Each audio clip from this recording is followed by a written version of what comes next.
se encuentra la campaña electoral entre demócratas y republicanos, cómo llega Kamala Harris y Donald Trump a 2 días de las elecciones y qué podemos predecir, aunque realmente entiendo que lo que hay que destacar es que todo sigue igual en relación a las encuestas, todo sigue en empate técnico en esos 7 swing states, ¿verdad?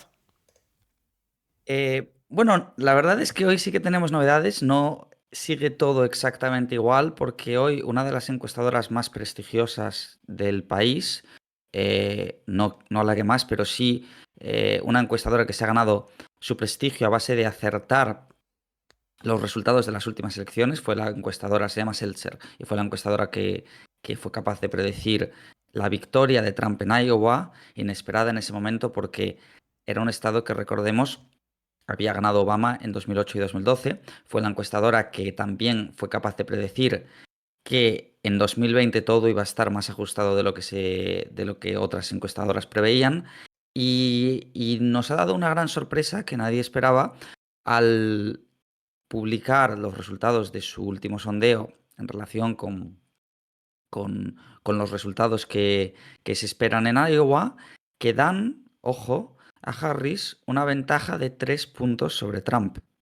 Hablamos de que Harris sacaría un 44% de los votos y Trump sacaría un 41% de los votos. Una ventaja de 3 puntos de Harris sobre Trump frente a los 8 puntos que Trump tuvo de ventaja frente a Biden en 2020. Un movimiento de estas características implicaría 11 puntos, un movimiento a favor de los demócratas de 11 puntos porcentuales. Una situación que no predice ninguna otra encuesta. Hoy han salido varias encuestas más eh, sobre los resultados en Iowa y todas ellas son buenas para Trump. El New York Times, la encuestadora Siena Pulse, ha sacado también más encuestas sobre los distintos estados donde se muestra que todo sigue igual en situación de empate, pero Seltzer al parecer ha preferido, digamos, separarse de la mayoría.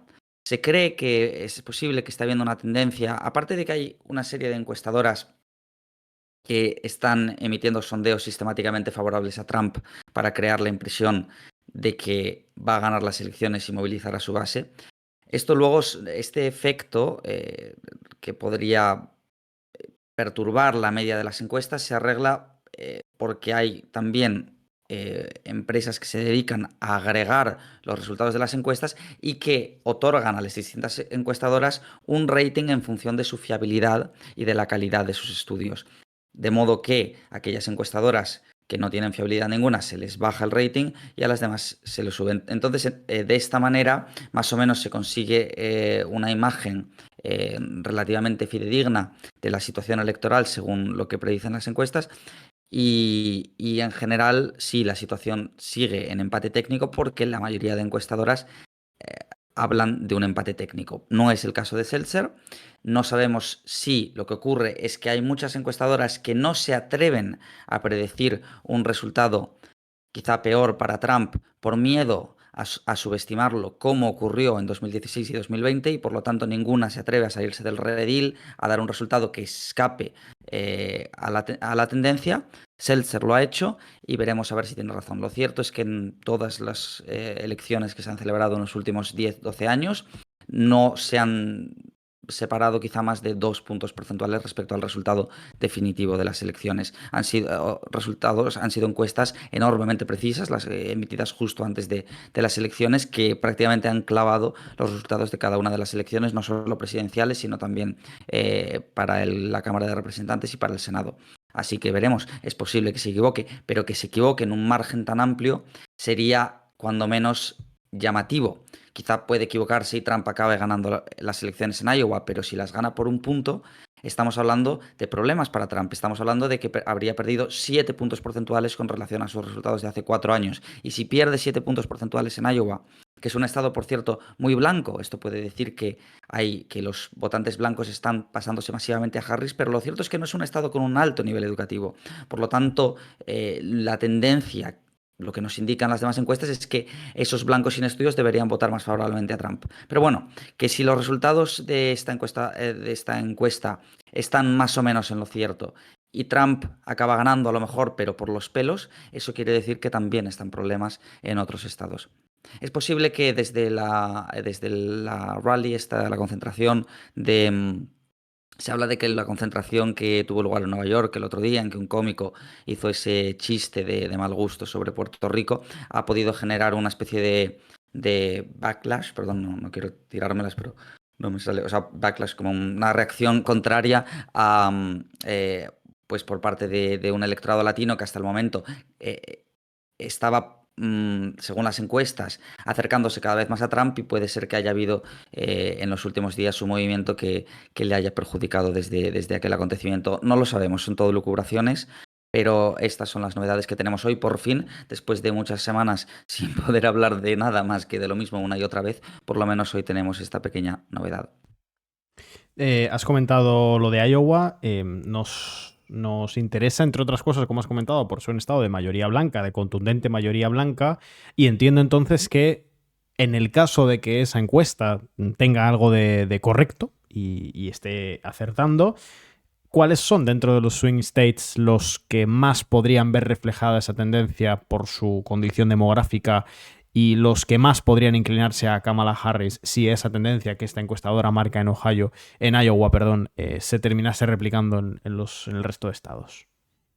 Pues si Trump gana perdón, si Harris gana en Iowa, eso quiere decir que Trump puede estar en problemas también en Ohio, que es un estado que se presumía republicano, que había dejado de ser un swing state, que lleva votando republicano desde 2016, es decir, tanto en 2016 como en 2020, y que en 2020, por primera vez desde el año 60, no votó al ganador de las elecciones.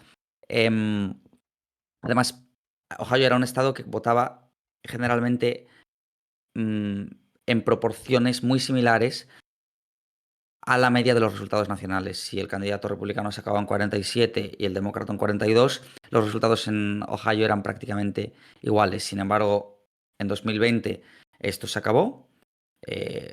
Trump ganó por bastante en Ohio, y si Trump está en problemas en Iowa, podría estarlo también en Ohio y, por supuesto, en los 3 estados del cinturón del óxido, en los que también es mayoría la población blanca, y además la población blanca en general, sin estudios, sobre todo en Michigan y Wisconsin, Pensilvania, tiene un mayor nivel educativo.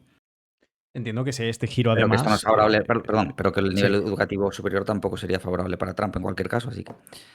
No, decía que además si estamos hablando que el nivel de igualdad que mostraban las encuestas en torno a los 7 swing states era demasiado grande y que nos llevaba a un escenario de que probablemente no tuviéramos un resultado claro el propio día 5 y quizá ni siquiera el día 6 ni el día 7, entiendo que si hay un giro en este grupo, en algunos de estos grupos que hemos definido como leaning Republicans, estos estados que a priori deberían votar republicano y terminan votando en favor de Kamala Harris, eso sí nos podría dar un escenario de victoria por parte de Harris que pudiéramos saber menos de 24 o 48 horas después de los comicios. Sí, claro, que ha sido lo habitual en la mayor parte de las elecciones. En 2016 se supo mucho más rápido. La diferencia tampoco fue excesiva, pero sí se supo antes, en la misma noche electoral, que Trump había ganado las elecciones. Por lo tanto, si los resultados no son finalmente tan ajustados como predicen la mayoría de las encuestas, sí que podríamos saberlo en la misma noche electoral que Harris ha ganado las elecciones.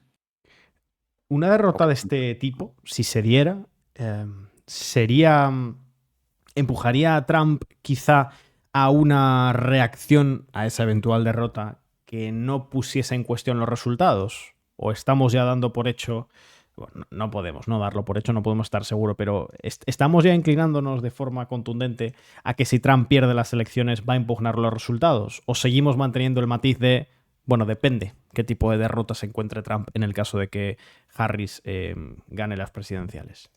Yo lo que creo es que la fuerza con la que Trump pueda impugnar los resultados electorales dependerá del margen de su derrota en caso de que pierda. Pero no dudo que Trump tratará de impugnar esos resultados electorales independientemente del margen por el que pierda las elecciones. O sea, la narrativa de Trump va a ser, ¿crees tú?, la de que le han robado las elecciones, pase lo que Sí. pase. Que además tendría sentido porque sería sostenible, o sea, se sostiene en el tiempo con una retórica que nunca ha abandonado, porque hay que recordar, Carlos, que Trump en ningún momento desde el año 2020 ha renunciado a la narrativa del fraude electoral en aquellas elecciones que pierde contra Biden en el marco de la A eso me pandemia. O sea, eso se refiero. sostiene hasta ahora. Claro, claro, sí, sí, él nunca lo ha negado y luego, bueno, tiene al candidato a vicepresidente, J.D. Vance, que a veces le preguntan por el tema y trata de no responder a la pregunta y en una entrevista el otro día acabó diciendo simplemente que él, si hubiese estado en sus manos certificar los resultados como estuvo en las de su anterior eh, compañero de fórmula, Mike Pence, que él no habría certificado esos resultados. Eso es lo que ha dicho J.D. Vance y Trump, por su parte, siempre se ha reafirmado en su teoría de que le han robado las elecciones. Hoy mismo en un meeting ha afirmado literalmente no me debería haber ido, sacamos unos resultados maravillosos y no me debería haber ido. Desde que me he ido todo ha ido peor. Como que él cedió a irse para evitar un conflicto civil, pero que él no debería haberse ido porque él ganó las elecciones. Estamos ya entrando de todas maneras ya no en un análisis político, sino en un análisis más bien psicológico del personaje. Yo diría que Trump sí, es un personaje que independientemente ya de todo lo que sea el movimiento que lo rodea, etcétera, que eso es otro tema, si nos metemos en la cabeza de este personaje, es un personaje con una tendencia narcisista clara que creo le impediría reconocer esos resultados electorales, sí, la verdad. Yendo de hecho al análisis más político, si se Sí, quiere, sí. ¿qué incentivos tiene Trump tanto para reconocer unos resultados, una derrota en caso de que pierda, como para no hacerlo? Porque sabemos que es muy poco probable que en el 28 vuelva a intentar ser presidente. Tanto si gana y en el 28 buscaría la reelección, como si pierde y en el 28 volvería o buscaría volver a ser presidente. Entendiendo que lo más probable es que no compita en el año 2028, ¿qué ganaría y qué perdería? ¿Qué incentivos tiene para reconocer una derrota y para no reconocerla? Tendría 82 años en 2028. Es que el problema es que Trump ha construido a su alrededor un movimiento político eh, que despierta la fascinación de cualquier politólogo y se ha convertido seguramente en el hombre más famoso del mundo gracias a esa victoria en las elecciones de 2016 y a lo mucho que su victoria ha influido en el resto del mundo y en el resto de movimientos de derecha alternativa de los que él bebió en sus inicios. De hecho, acabas de publicar hoy un artículo que os recomiendo leer muy interesante sobre la simbiosis entre la derecha alternativa, la alt-right y Donald Trump. Pero lo que ocurre es que cuando tú vas al personaje en sí mismo, encuentras una serie de incoherencias, inconsistencias ideológicas. Yo no diría que Trump tenga un proyecto ideológico sólido como la gente que lo rodea y que aspira a llevarlo a cabo. Trump es un personaje que quiso ser presidente, que tiene una serie de ideas. Esto no ha sido de todos modos una cosa especialmente poco común en la política. En muchas ocasiones ha habido personajes que han llegado al poder que no tienen un corpus ideológico sólido, sino que simplemente se mueven por una serie de ideas o principios vagos, indefinidos, ciertamente difusos, pero no hay mucho más detrás de eso. Y creo que es en parte lo que le ocurre a Trump y eso explica en buena medida el carácter errático de su política exterior, por ejemplo, durante su mandato. Entonces, ¿qué incentivos políticos tiene? Es que no creo que esté pensando ahora mismo. em, eh, Sí puede pensarlo, el futuro de su movimiento, etcétera, pero creo que piensa más bien en él mismo. La verdad, él quiere ser presidente y quiere volver a ser presidente. No le gusta haber perdido las elecciones de 2020 y tiene ganas de volver a ganar y de volver a ser presidente porque él quiere tener dos mandatos. Creo que la explicación a veces es más sencilla de lo que podemos darle todas las vueltas que queramos, pero creo que hay ocasiones en que la explicación, si tú te metes en el raciocinio de una persona, etcétera, a veces es mucho más sencillo de todo lo que podamos tratar de lucubrar. Otra cosa es lo que haya detrás, por supuesto, el movimiento, toda la gente que lo apoya, etcétera, que es una cosa infinitamente más compleja. De hecho, aquí ya has hablado tú y explicaste también en el seminario, que yo sigo recomendando que lo veáis en la página web, los suscriptores premium y embajador, de ese suelo demográfico, ese perfil demográfico del votante de Donald Trump, que, bueno, por supuesto, ¿no?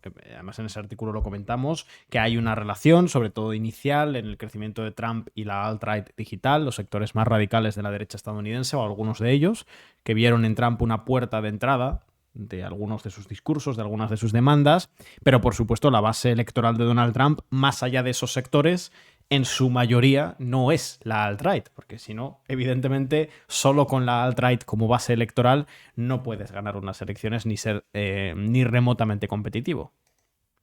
claro, la derecha alternativa era una corriente marginal, totalmente marginal. Luego, bueno, está el Tea Party, que sí que tenía una cierta relevancia ya y que ya estaba, de hecho, bastante infiltrado, por decirlo de alguna manera, en la estructura del Partido Republicano. Pero obviamente, lo que pasa es que es importante tener en cuenta que el sistema de Estados Unidos, creo que esto alguna vez lo he explicado ya, el sistema de partidos de Estados Unidos, tal como está constituido, permite esto, en el sentido, y esto es lo que ha ocurrido en los últimos tiempos, con el auge de los populismos, como los queramos llamar, etcétera, lo que vemos es que en los sistemas multipartidistas surgen nuevos partidos, perdón, en los sistemas no tanto, o sea, en los sistemas que se rigen por un régimen electoral eh, más o menos proporcional. Puede ser proporcional con sesgo mayoritario, pero proporcional. En esos sistemas es posible montar un nuevo partido, montar un nuevo movimiento, penetrar en el Parlamento y acabar ganando las elecciones o acabar teniendo un peso o acabar entrando en un gobierno de coalición o acabar teniendo un peso relevante dentro de las instituciones de representación política del país. Esto es lo que sucedió durante la crisis en países como España, Italia, quedándonos en Europa, incluso Portugal, luego lo que tenemos, o Alemania. Luego lo que tenemos en países donde hay un sistema mayoritario, como puede ser el caso del Reino Unido, es que los sectores de las alas más radicales del partido mayoritario toman el control de ese partido y acaban moviendo el partido hacia el extremo.